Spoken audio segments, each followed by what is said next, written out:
empezar. En nombre sea de Jehová Dios. Vamos a empezar el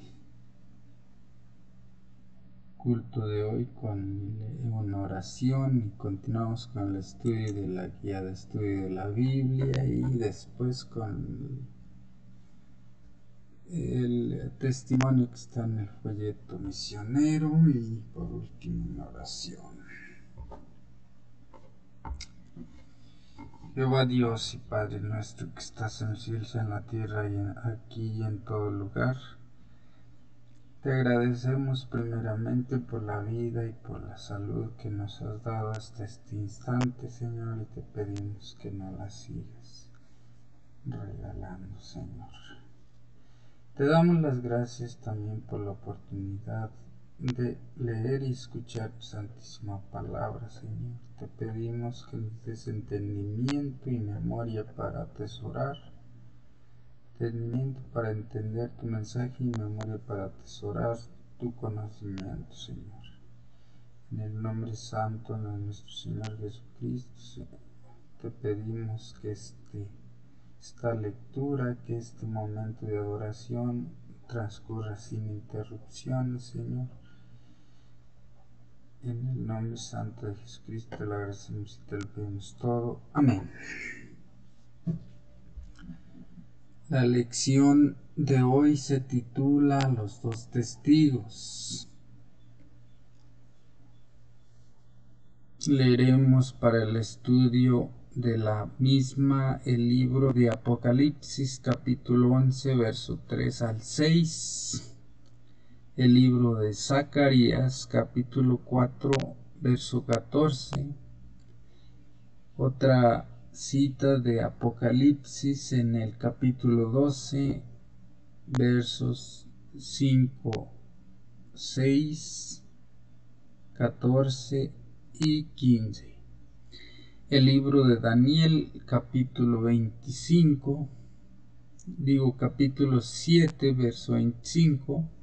El libro de Isaías, capítulo 54, verso 17.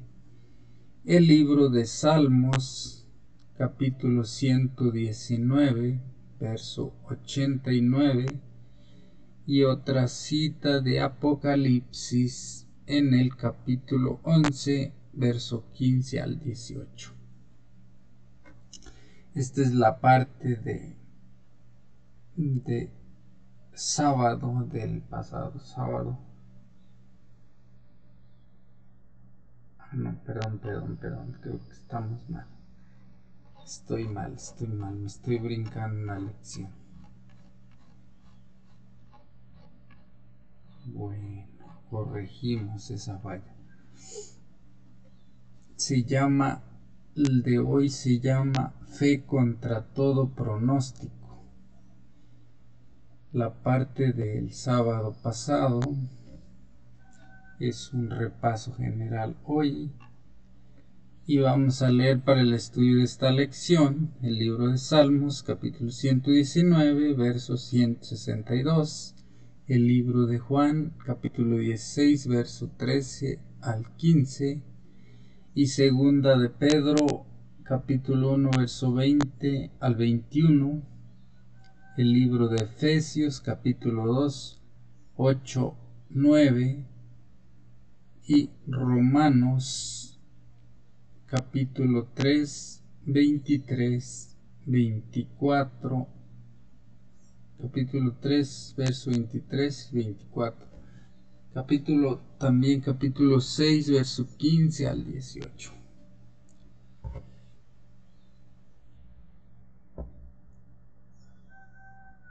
Vamos a cambiar por ahí el título,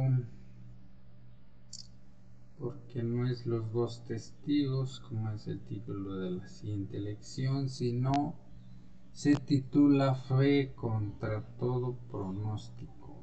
Fe contra todo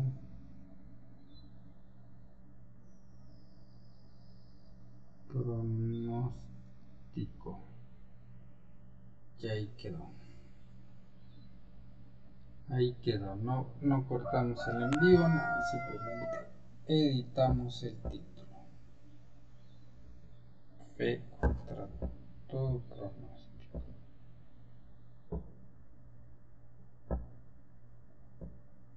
Ahí está.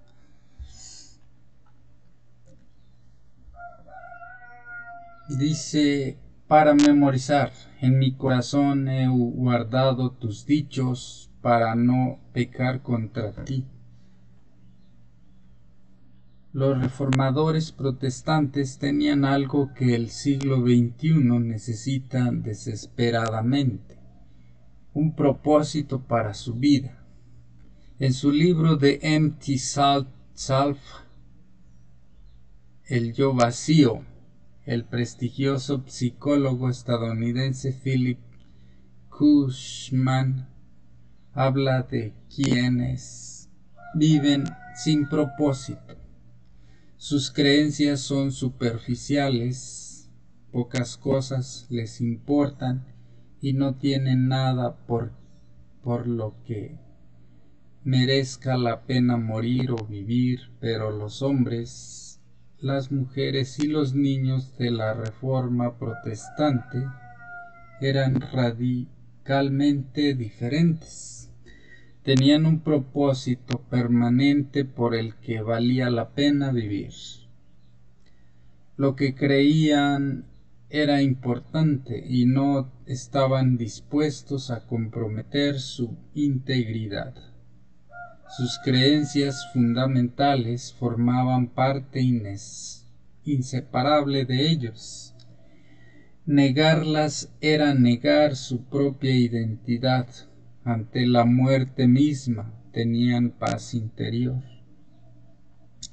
En el estudio de esta semana, con ejemplos de la Reforma, exploraremos de qué manera las enseñanzas transformadoras de las Escrituras ofrecen un verdadero significado para la vida. Comprender estas verdades eternas nos preparará para la crisis final en el gran conflicto entre el bien y el mal. La batalla que libraron los reformadores aún no ha terminado y nosotros hemos sido llamados a retomarla donde ellos la dejaron. Nosotros también podemos descubrir a un Dios lo suficientemente grande para todos los desafíos que enfrentamos. Un Dios que da sentido y propósito a nuestra vida como nada en el mundo. Esta lección se basa en ese tema.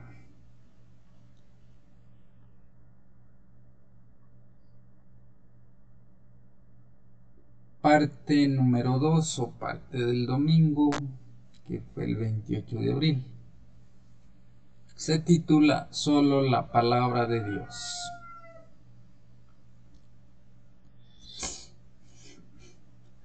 Dice que leamos Salmos 129, 103, 104, 147 y 162. O sea que vámonos a la Biblia. Y la Biblia está aquí y vamos a Salmos 119, decía, ¿verdad?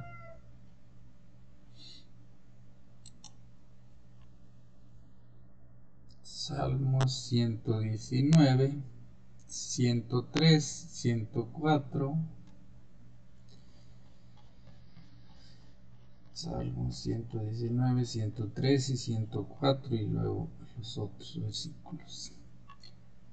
Cuán dulces son a mi paladar tus palabras, más que la miel a mi boca. De tus mandamientos he adquirido inteligencia, por tanto, He aborrecido todo camino de mentira. Ok. Ahí es 103 y 104, ya lo leímos, y el 147 y 162. El 147 dice: me anticipé al alba y clamé, esperé en tu palabra.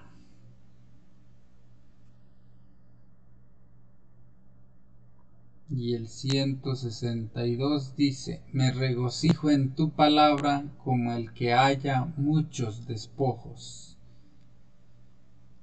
O sea, ¿qué quiere decir? Que como el que se saca la lotería, así nosotros debemos regocijarnos en su palabra. Como quien encuentra mucho dinero o oro, plata, pertenencias, tesoros, pues. A eso se refiere, a despojos, no se refiere a otra cosa. No nos está incitando a despojar a alguien. Entonces nos vamos de nuevo a la lección. Y la pregunta dice: ¿cuál era la actitud de David hacia la palabra de Dios? Pues dice que era más rica que la miel a su paladar y que para él era más valiosa que encontrarse muchos despojos. ¿Cómo influyó esto en los reformadores y cómo influye en nuestra vida en la actualidad? Pues si pedimos en oración a que Jehová nos dé el entendimiento y la fe para hacer cambios importantes y mejoras en nuestra vida, debemos de darle el valor que tiene y el aprecio que se merece a la palabra de Dios, porque es una señal que nos indica el camino correcto. Es un consejo que nos lleva a obtener mejor vida y mejores bendiciones.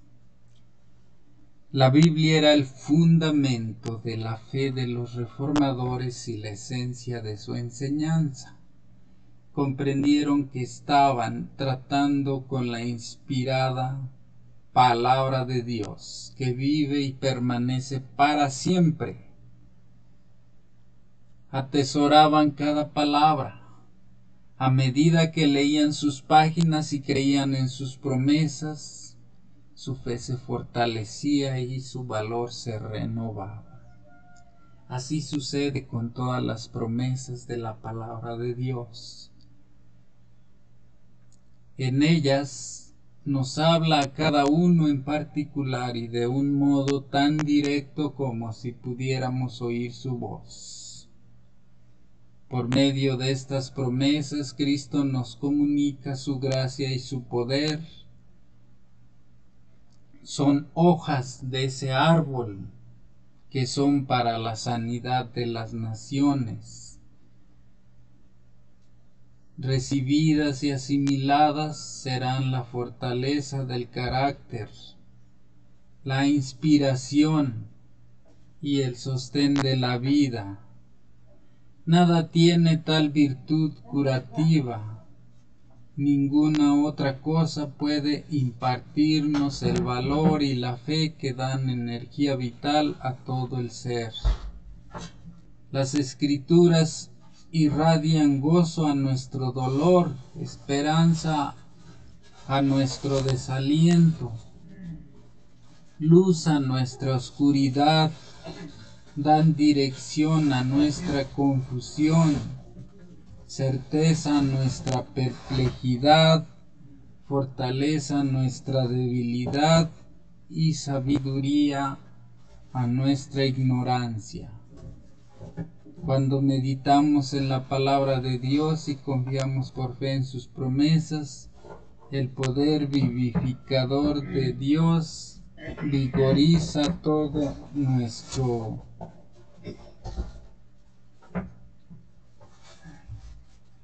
ser, física, mental, emocional y espiritualmente. Los reformadores saturaban su mente en las escrituras, vivían por la palabra y muchos de ellos murieron por la palabra. No eran cristianos casuales, complacientes y descuidados, con una vida devocional superficial. Sabían que sin el poder de la palabra de Dios no resistirían las fuerzas del mal dispuestas contra ellos. La pasión de John Wycliffe era traducir la Biblia al inglés a fin de que la gente común pudiera leerla y entenderla. Como eso era ilegal, fue juzgado por su fe, condenado como hereje y sentenciado a muerte. En su juicio, Wycliffe hizo un serio llamado. ¿Contra quién piensan que están contendiendo? ¿Contra un anciano que ya está al borde del sepulcro? No. Contra la verdad que es más fuerte que ustedes y que los vencerá.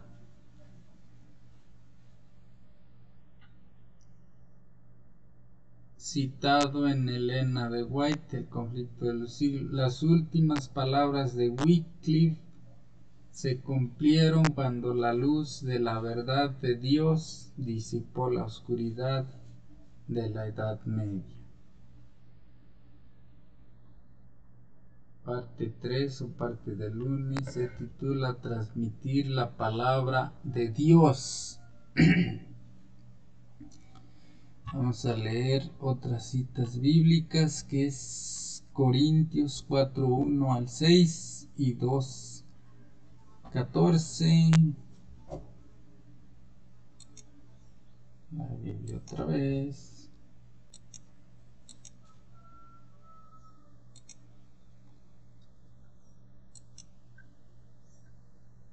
¿Qué libro es? 2 Corintios,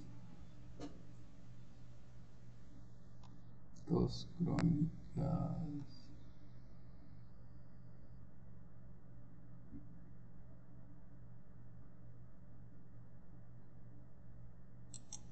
2 Corintios 4:1 al 6 y 2:14. Por lo cual,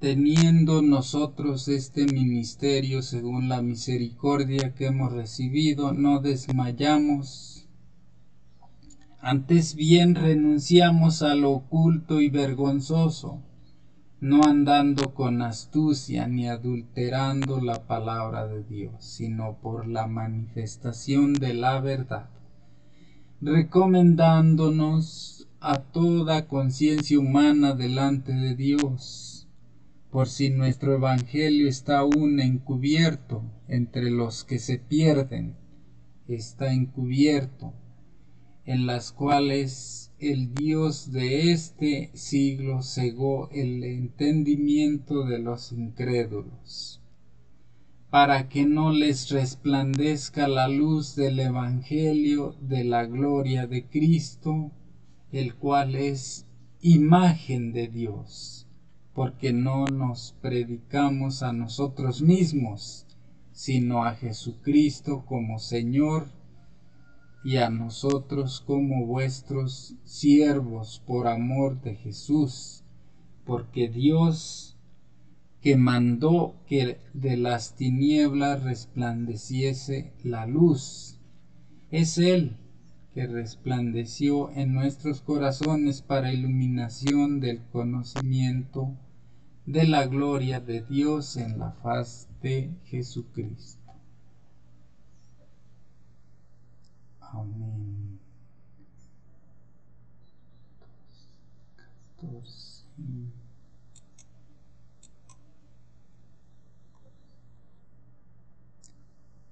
Mas a Dios gracias, el cual nos lleva siempre en triunfo en Cristo Jesús, y por medio de nosotros manifiesta en todo lugar el olor de su conocimiento.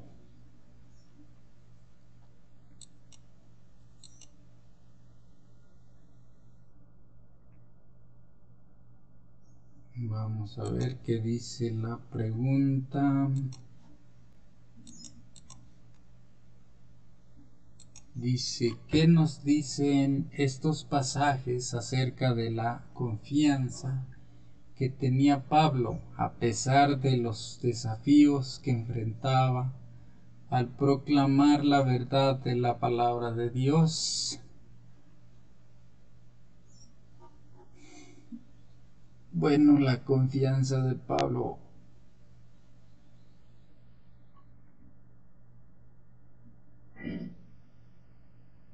dice que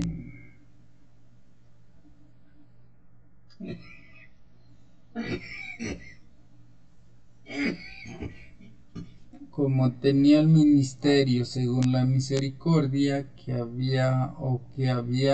hemos recibido también, dice, no desmayemos, antes bien renunciemos a lo oculto y vergonzoso, no andando con astucia ni adulterando la palabra de Dios, recomendándonos a toda ciencia humana delante de Dios. Pero si nuestro evangelio está aún encubierto, entre las que se pierden está encubierto, en las cuales el Dios de este siglo cegó el entendimiento de los incrédulos, para que no les resplandezca la luz. Porque no nos predicamos a nosotros mismos, sino a Jesucristo como Señor, y a nosotros como vuestros siervos por amor de Jesús.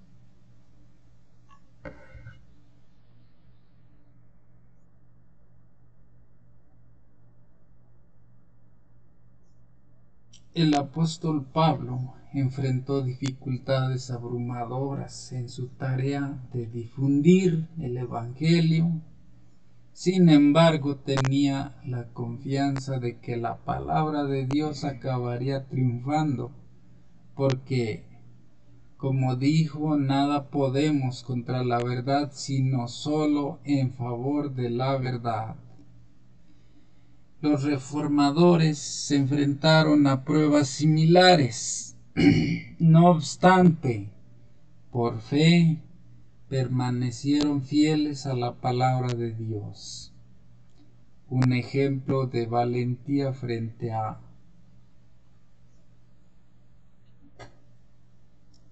probabilidades aparentemente abrumadoras es William Tyndale. El mayor deseo de Tyndale era dar a Inglaterra una traducción exacta y legible de la Biblia. Decidió traducir la Biblia a partir de los idiomas originales y corregir algunos de los errores de la traducción de Wycliffe de hacía 200 años. Finalmente, Tyndale también fue arrestado y juzgado. Muchos ejemplares de su versión de la Biblia, impresas en Worms, Alemania, fueron confiscadas y quemadas públicamente. Su juicio tuvo lugar en Bélgica en 1536 después de Cristo. Fue condenado a la hoguera por herejía. Sus verdugos lo estrangularon mientras lo ataban a la hoguera y luego quemaron su cuerpo. Sus últimas palabras fueron pronunciadas con celo y a viva voz y se describen como: Señor, abre los ojos del rey de Inglaterra. Dios respondió milagrosamente a la oración de Tyndale. A los 4 años de su muerte se publicaron 4 traducciones inglesas de la Biblia. En 1611 se imprimió la versión bíblica del rey Jacobo, King James, basada en gran medida en la obra de Tyndale. Los 54 eruditos que elaboraron la obra se basaron mayormente en la anterior traducción inglesa de Tyndale. Una estimación sugiere que el Antiguo Testamento de la Biblia King James de 1611 es en un 76% traducción de Tyndale y el Nuevo Testamento en un 83% en 2011. La versión King James celebró su 400º aniversario y superó el hito de los 1.000 millones de Biblias impresas al haber sido traducida a 2.454 idiomas. Ha impactado a decenas de millones de personas en todo el mundo. El sacrificio de William Tyndale valió la pena. Sin importar lo difícil que pareciera ni lo desafiantes que fueran las circunstancias, Tyndale y sus colegas creyentes en la Biblia confiaban en que Dios estaba obrando según el propósito de su voluntad. La vida de Tyndale fue determinante para la eternidad. Capítulo 4, parte 4, parte del martes, se titula Iluminado por el Espíritu. Un día, mientras estudiaba en la biblioteca de la Universidad Martín Lutero llegó a un punto de inflexión en su vida. Descubrió un ejemplar de la Biblia en latín. Con gran deleite leyó capítulo tras capítulo, versículo tras versículo. Le asombraba la claridad y el poder de la palabra de Dios. Mientras estudiaba sus páginas detenidamente, el Espíritu Santo iluminó su mente. Sintió la dirección del Espíritu Santo cuando las verdades ensombrecidas por la tradición parecían saltar de las páginas de la Sagrada Escritura. Al escribir su primera experiencia con la Biblia, escribió: «Oh, que Dios me diera un libro así para mí». ¿Qué principios podemos extraer de los siguientes pasajes sobre cómo debemos interpretar la Biblia? Vamos a ver en Juan 14, 25, 26, el primero.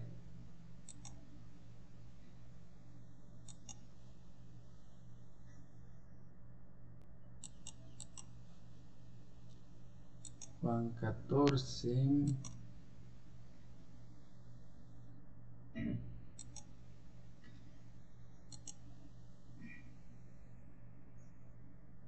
25, 26.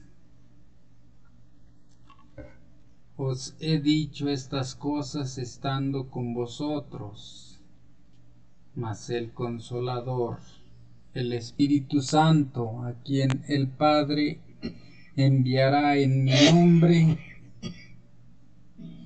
Él os enseñará todas las cosas y os recordará todo lo que yo os he dicho.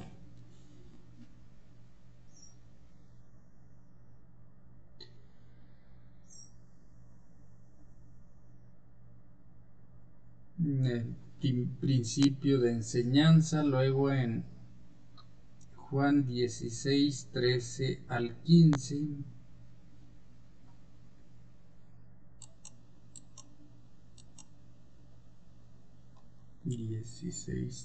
Al 15.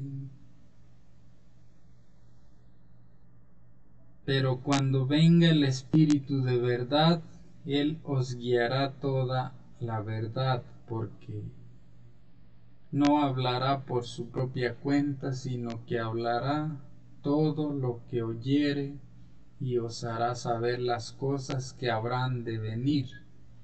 Él me glorificará, porque tomará de lo mío y os lo hará saber.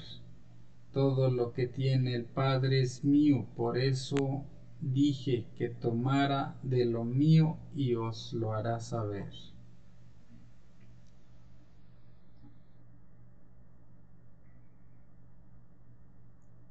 Y segunda carta de Pedro, capítulo 1, 20 y 21. 2 Pedro,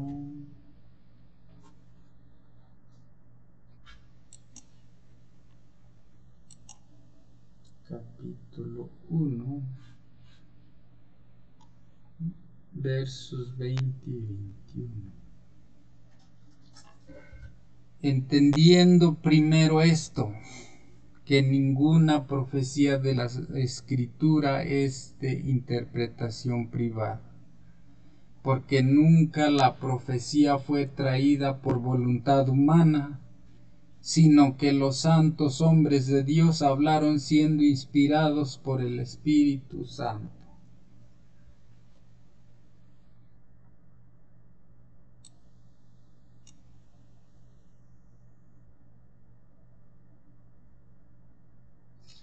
El primer principio es de enseñanza, el segundo es de ejemplo y el tercero es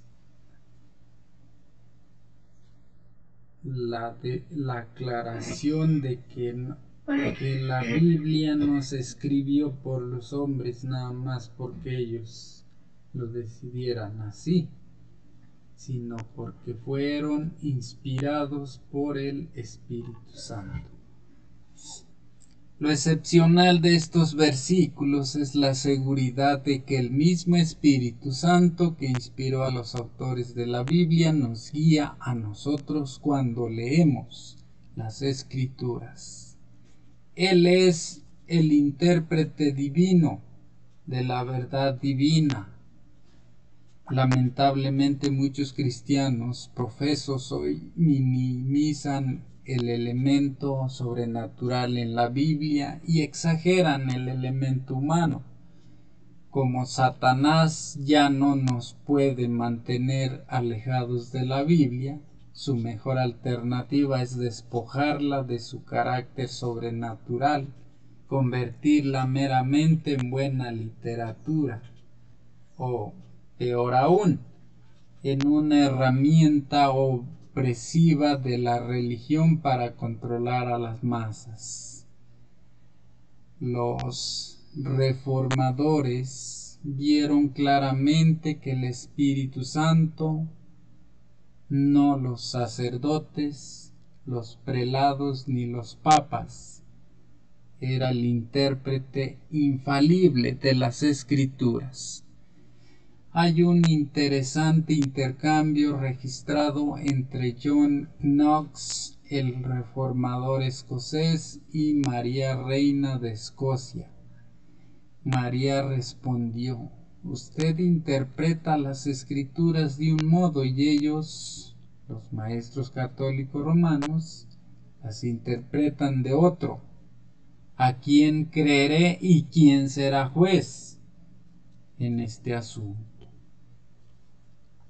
El reformador contestó: debe creer en Dios, que habla con sencillez en su palabra, y más de lo que la palabra le enseña no debe creer ni a unos ni a otros. La palabra de Dios es clara en sí misma, y si parece haber oscuridad en algún lugar, el Espíritu Santo, que nunca se contradice a sí mismo, lo explica con más claridad en otros lugares, de modo que no quede lugar a duda, sino para quien decide obstinadamente permanecer ignorante.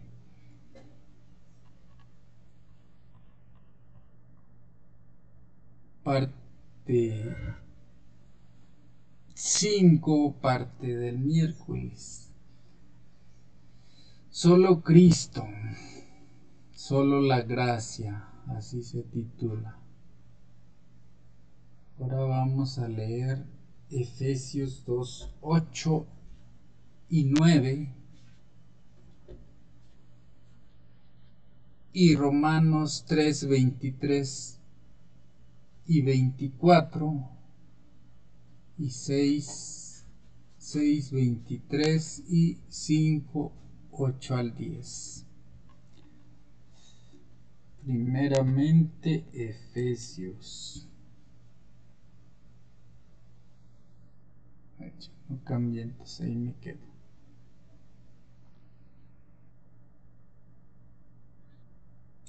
Primeramente Efesios.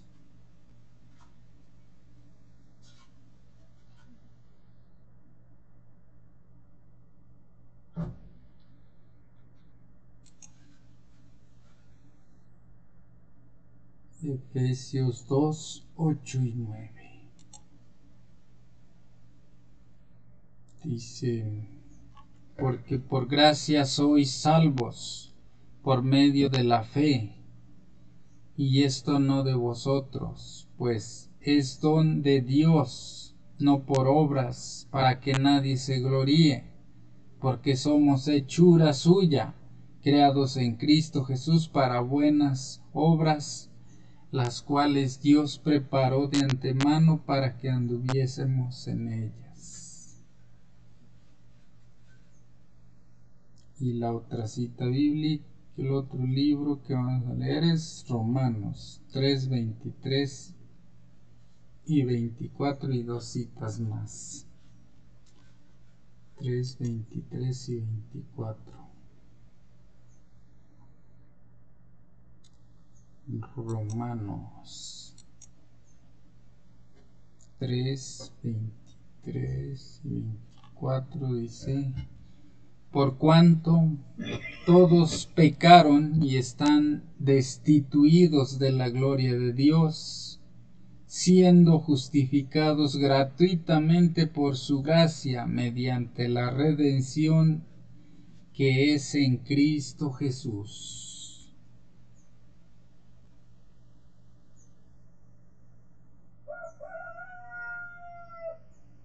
6:23.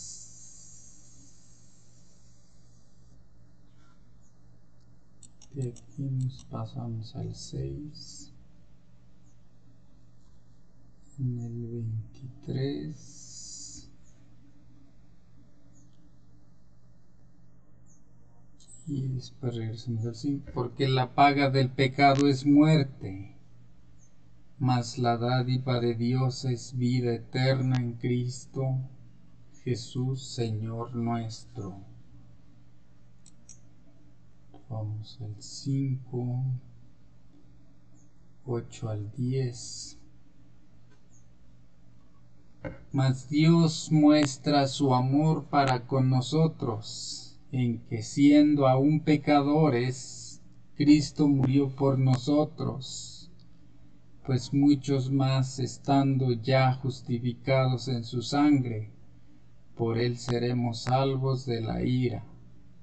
Porque si, siendo enemigos, fuimos reconocidos con Dios por la muerte de su Hijo, mucho más estando reconciliados seremos salvos por su vida.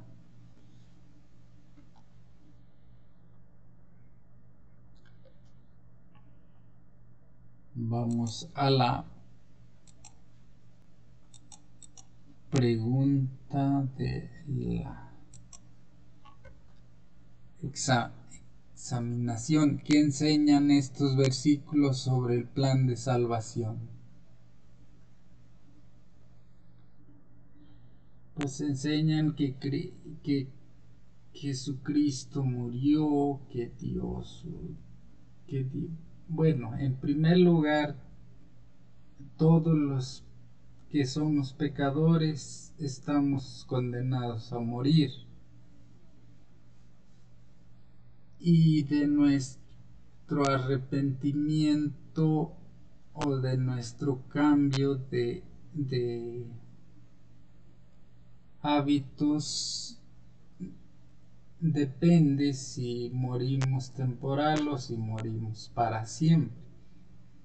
Entonces dice que Jesucristo nos dio la oportunidad de obtener la vida eterna con su muerte en la cruz, y que por él somos salvos, o sea, por su sacrificio. Entonces tenemos la oportunidad de el arrepentimiento y de tener fe para morir temporalmente, y cuando el juicio venga, el juicio final venga, podremos volver a vivir otro tiempo que no está definido. Pero si seguimos en lo mismo, pues vamos a morir, y de allí pues en el juicio únicamente se va a dar a conocer nuestra falta de fe y arrepentimiento, y quedaremos en el olvido. Y si Dios proveyó la salvación como un regalo, su Espíritu nos lleva a aceptar por fe lo que Cristo ha provisto gratuitamente mediante su muerte en la cruz. Jesús, el divino Hijo de Dios, ofreció su vida perfecta para expiar nuestros pecados. La justicia divina exige una obediencia perfecta. La vida perfecta de Cristo sustituye nuestra vida imperfecta. La ley divina que hemos quebrantado nos condena a la muerte eterna. La Biblia es clara. Con nuestras decisiones pecaminosas no alcanzamos el ideal de Dios para nuestra vida. Hemos pecado. Abandonados a nuestra suerte, no podemos satisfacer justicias exigencias de un Dios santo. Como resultado, merecemos la muerte eterna. Pero hay buenas noticias. El apóstol Pablo nos asegura, porque la paga del pecado es la muerte, pero el don gratuito de Dios es la vida eterna en Cristo Jesús, Señor nuestro. Es un don inmerecido. Si fuera por obras, nos la ganaríamos. Y si hay una verdad que brilla en el Evangelio, es que no podemos ganarnos la salvación. Martín Lutero y los reformadores protestantes descubrieron que sólo Cristo era su fuente de salvación. Entonces, Lutero comenzó a predicar el mensaje de su gracia salvífica. Las multitudes acudían en masa a escuchar sus mensajes sinceros y movilizadores. Sus palabras eran como un sorbo de agua fresca en el desierto estéril de su vida. La gente estaba encadenada a las tradiciones de la iglesia medieval y sometida a rituales vacíos que no ofrecían vida espiritual.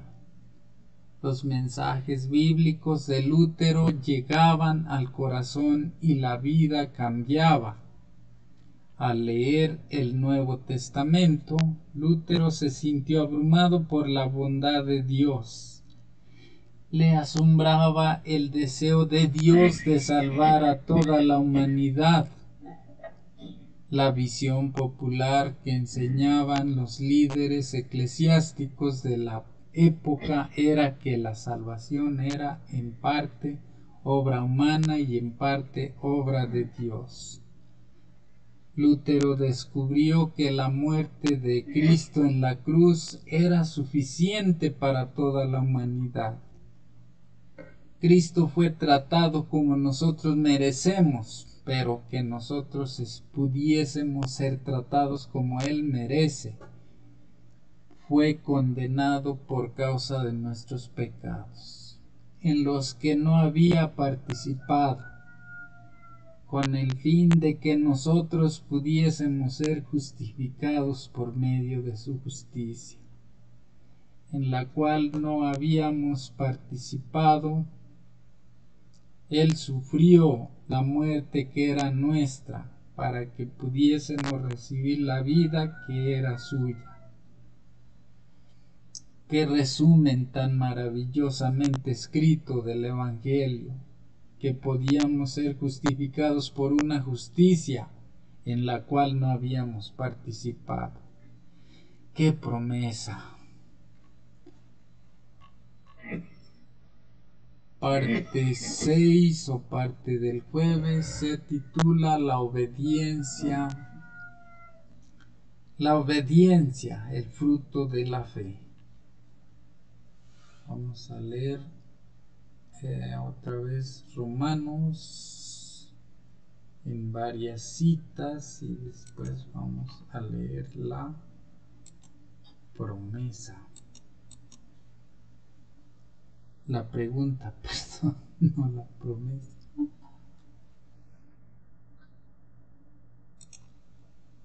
Primeramente es Romanos capítulo 3, verso 27 al 31. 3. Estamos en Romanos, nada más nos desplazamos al capítulo 3, del 27 al 31, dice: ¿Dónde, pues, está la jactancia? Queda excluida. ¿Por cuál ley? ¿Por la de las obras? No, sino por la ley de la fe. Concluimos pues con el nombre es justificado por fe sin las obras de la ley.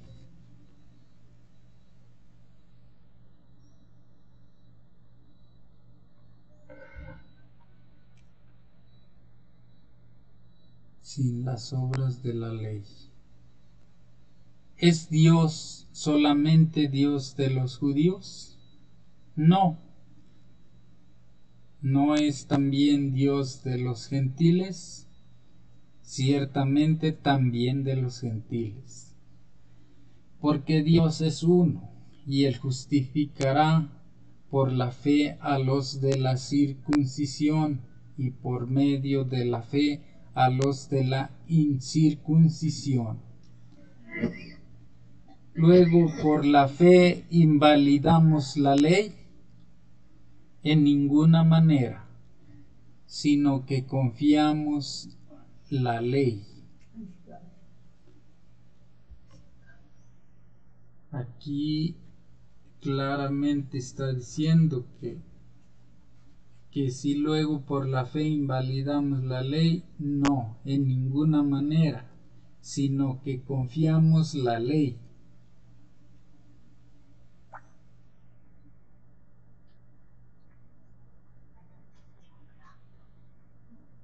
Y la otra cita es capítulo 6, verso 15 al 18. 6:15 al 18 dice: Siervos de la justicia se titula. ¿Qué pues? ¿Pecaremos porque no estamos bajo la ley sino bajo la gracia? En ninguna manera. ¿No sabéis que si os sometéis a alguien como esclavos para obedecerle, sois esclavos de aquel a quien obedecéis, sea del pecado para muerte o sea de la obediencia para justicia? Pero gracias a Dios, que aunque erais esclavos del pecado, habéis obedecido de corazón a aquella forma de doctrina la cual fuisteis entregados.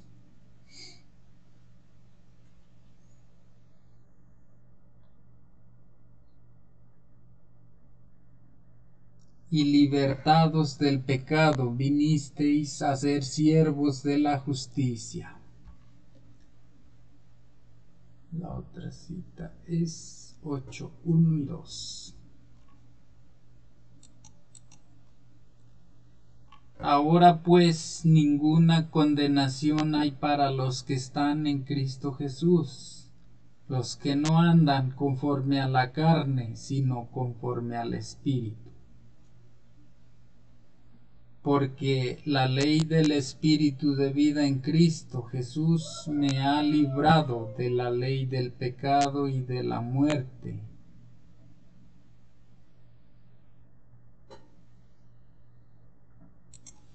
Ahora la pregunta dice: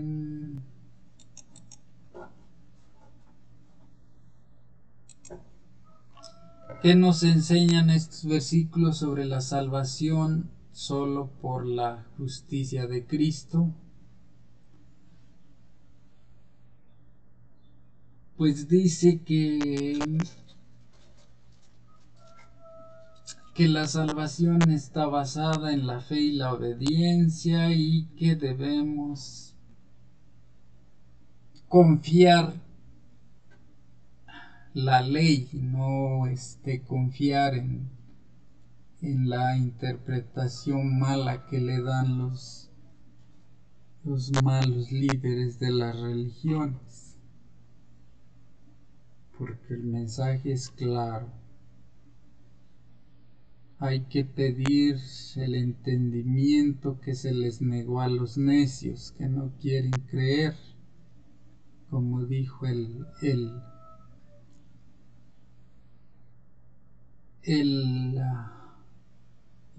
las citas anteriores, que el entendimiento es negado a los necios que no quieren entender. Un nuevo viento soplaba en la iglesia cristiana en los días de Lutero. A decenas de miles de personas se les enseñó a apartar la mirada de su yo pecaminoso y a contemplar a Jesús. Indudablemente estas personas, al mirarse a sí mismas y comprobar que eran, solo veían cosas que las desanimaban. ¿Qué creyente no tiene la misma experiencia actualmente? Por eso tenemos que mirar a Jesús. La gracia de Dios nos cambia. Cierto día John Wesley asistió a una reunión, moraba en Londres. Wesley quedó asombrado mientras escuchaba la lectura de la introducción de Lutero a Romanos. Por primera vez en su vida empezó a entender el Evangelio. Algo se conmovió en su interior y se sintió extrañamente atraído por este Cristo, que había dado su vida por él. Exclamó: sentí que confiaba en Cristo, solo en Cristo para la salvación, y tuve la seguridad de que Él había quitado mis pecados, aún los míos, y me había salvado de la ley del pecado y de la muerte.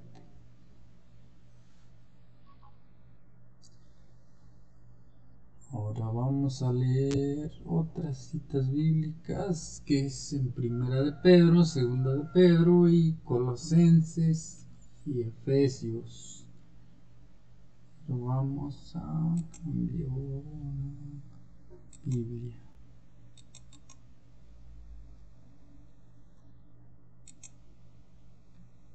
Primera de Pedro, no Pedro.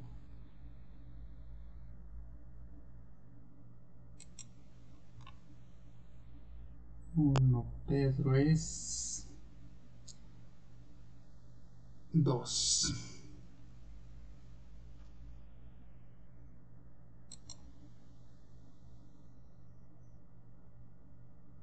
¿Estos 2 o 1? 1, 2. 2, 2. 2, 2. No.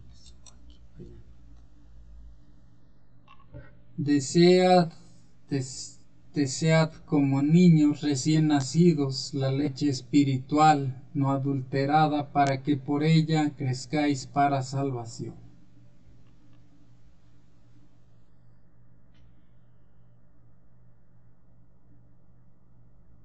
Y segunda de Pedro 3:18. Ahí está claro, dice: desead como niños la leche de la salvación para que seáis salvos.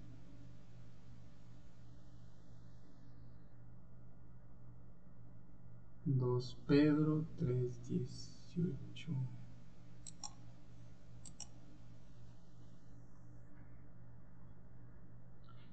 Dice: antes bien, creced en la gracia y el conocimiento de nuestro Señor y Salvador Jesucristo. A Él sea gloria, ahora y hasta el día de la eternidad. Amén.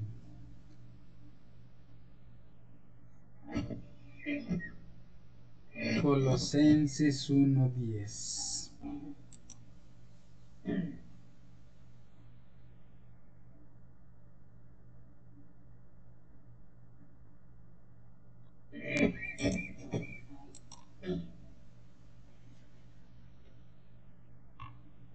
Para que andéis como es digno del Señor, agradándole en todo, llevando fruto en toda buena obra y creciendo en el conocimiento de Dios.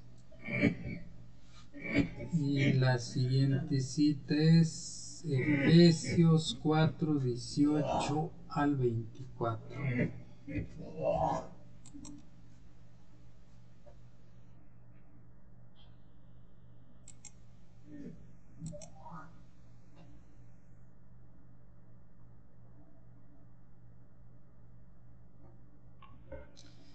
Teniendo el entendimiento entenebrecido, ajenos de la vida de Dios por la ignorancia que en ellos hay, por la dureza de su corazón,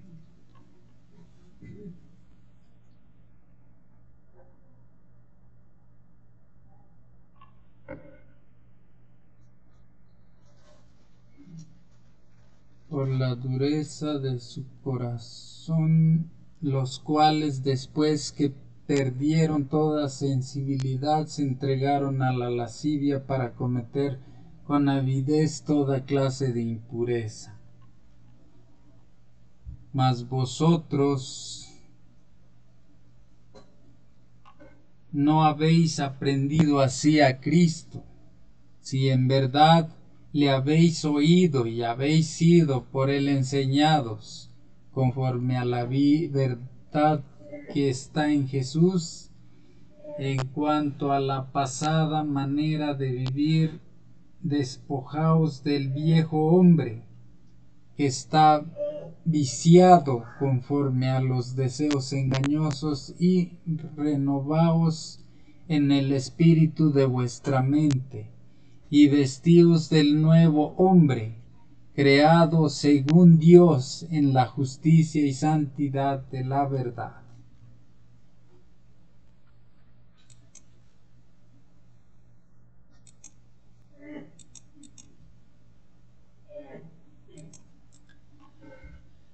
¿Qué verdades vitales revelan estos pasajes sobre la vida cristiana?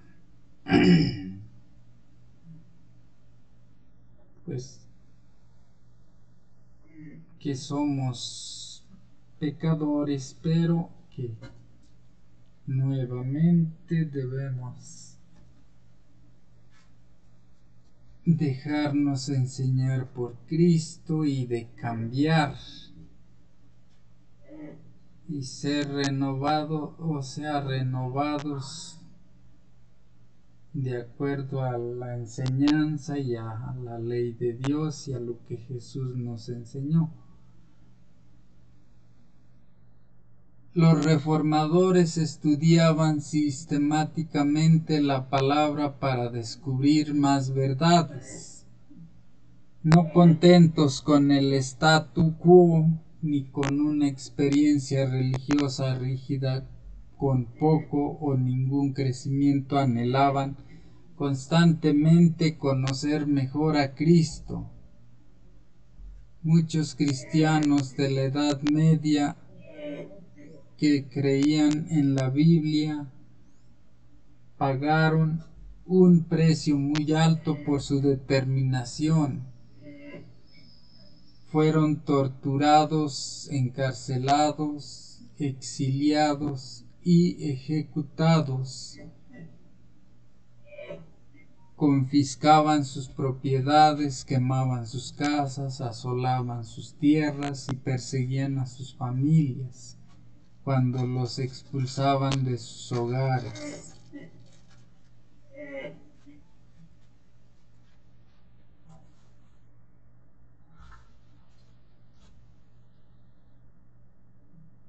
Buscaban una ciudad cuyo arquitecto y constructor es Dios. Cuando los torturaban, bendecían a sus torturadores, y cuando languidecían en oscuras y húmedas mazmorras, reclamaban las promesas de Dios de un mañana mejor. Aunque su cuerpo estaba confinado, eran libres, libres en Cristo, libres en las verdades de su palabra, libres en la esperanza de su pronto regreso. Parte 7 o parte del viernes es para estudiar y meditar. Los fieles siervos de Dios no trabajan solos, mientras los principados y las potestades de los espíritus malignos se coaligaron contra ellos.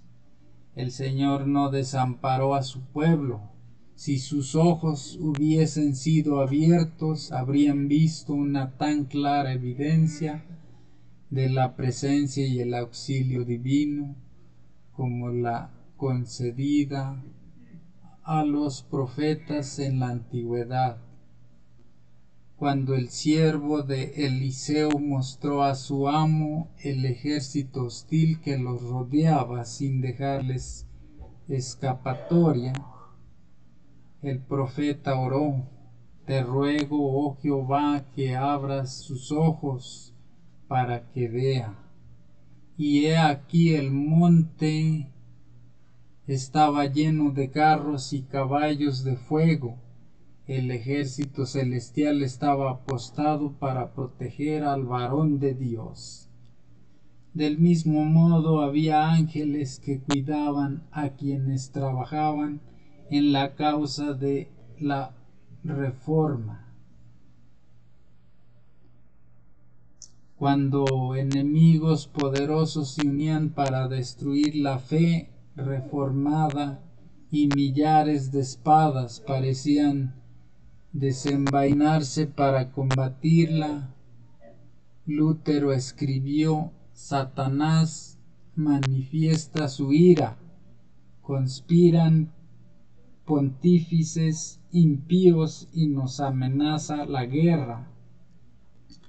Exhorten a la gente a que contienda valientemente ante el trono del Señor, por medio de la fe y la oración, para que nuestros enemigos, vencidos por el Espíritu de Dios, se vean obligados a ser pacíficos.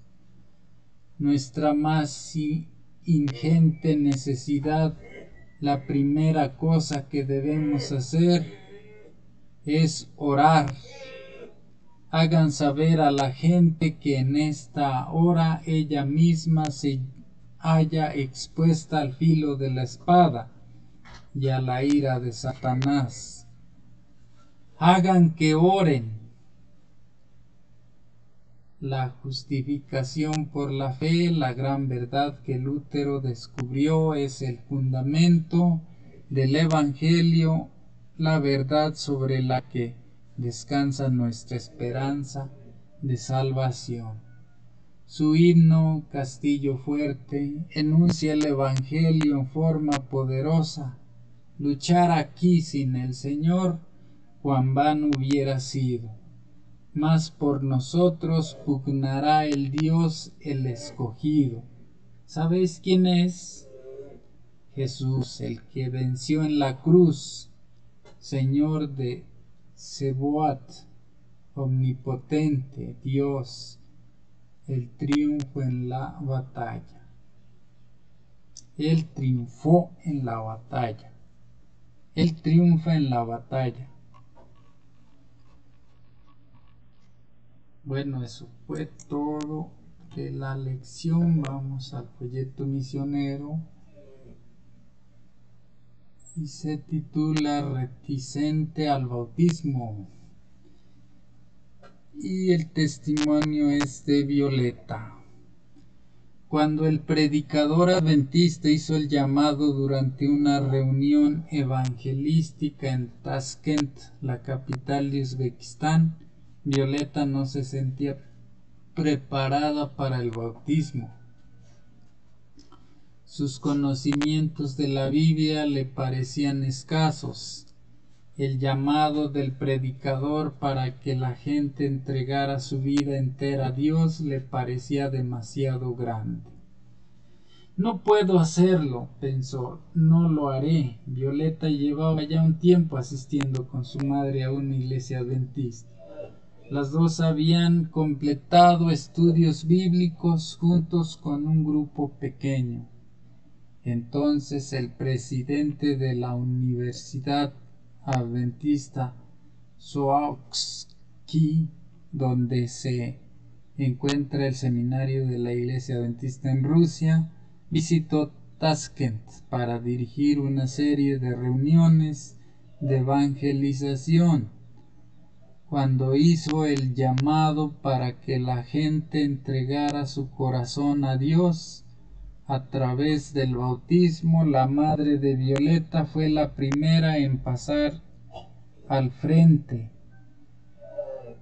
Luego Violeta vio subir al hijo de 14 años del pastor de su iglesia. Después una tercera persona pasó al frente. No obstante, Violeta no se movió. No, pensó, no voy a bautizarme en este momento. La noche siguiente el predicador volvió a hacer el llamado. Violeta recordó que una amiga de la iglesia la había estado animando a bautizarse, diciéndole: si ya terminaste los estudios bíblicos, puedes bautizarte.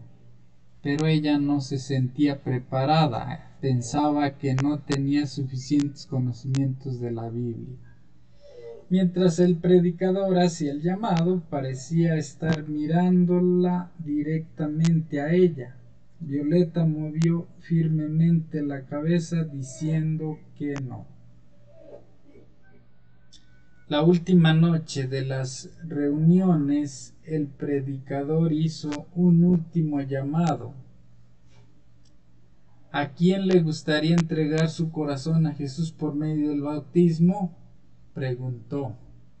Violeta se preguntó a qué hacer, aunque estaba convencida de que la iglesia adventista solo enseñaba la verdad de la Biblia. Todavía no se sentía preparada. El predicador invitó a las personas que habían respondido a sus llamados en las noches anteriores a acercarse de nuevo. La madre de Violeta y una decena de personas más pasaron al frente. El predicador les dio la bienvenida, pero no se dio por vencido. Hizo un nuevo llamado. Tiene que haber alguien más, dijo. ¿Alguien más quiere acercarse? Llamó y llamó. Cada vez que hablaba, Violeta sentía como si estuviera apelando directamente a ella. ¿Debería subir?, pensó. De repente se levantó y se dirigió al frente. Eso es, dijo el predicador. Esa es la persona que hemos estado esperando. Sin embargo, Violeta no fue la última persona en responder al llamado. Cuando llegó al frente, un hombre de 60 años se acercó y se puso a su lado. Había asistido juntos a los estudios bíblicos. Tenía miedo, le dijo el hombre, pero cuando te vi subir, encontré el valor para subir yo también. Violeta se quedó atónita. Nunca se habría imaginado que su lucha interior y su decisión final podrían repercutir en otra persona. Su corazón se llenó de alegría. Violeta está feliz de haberse bautizado. Dice que se dio cuenta de que no había razón para esperar, pues no necesitaba conocer toda la Biblia para bautizarse. Lo único que necesitaba era entregarle a Jesús toda su vida y creer en Él con todo su corazón. Después de todo, cuando el carcelero les preguntó a Pablo y a Silas qué tenían que hacer para salvarse, ellos le respondieron: cree en el Señor Jesús y obtendrás la salvación tú y tu familia. Violeta también está encantada de que Dios haya podido utilizar su decisión para animar al hombre de 60 años a bautizarse. El impacto que tuvo su decisión en otros sigue dando frutos y ahora su hijo de 9 años también quiere bautizarse. Quiere que crezca en el buen camino, afirma ella.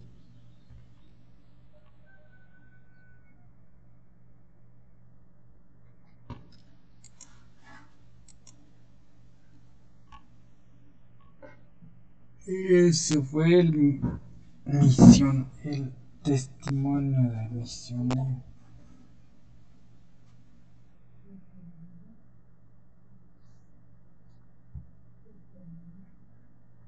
Jehová Dios y Padre nuestro que estás en el cielo, en la tierra, aquí y en todo lugar,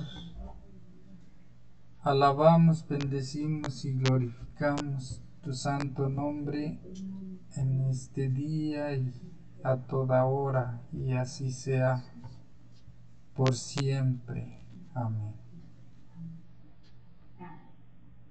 En esta mañana te agradecemos nuevamente por la vida y por la salud y por las bendiciones que derramas sobre nosotros sin merecerlas, por la oportunidad de leer y escuchar tu santísima palabra, Señor. Te pedimos que nos des entendimiento para entender el mensaje y memoria para atesorar el conocimiento y ponerlo por obra a cada momento de nuestra vida, Señor.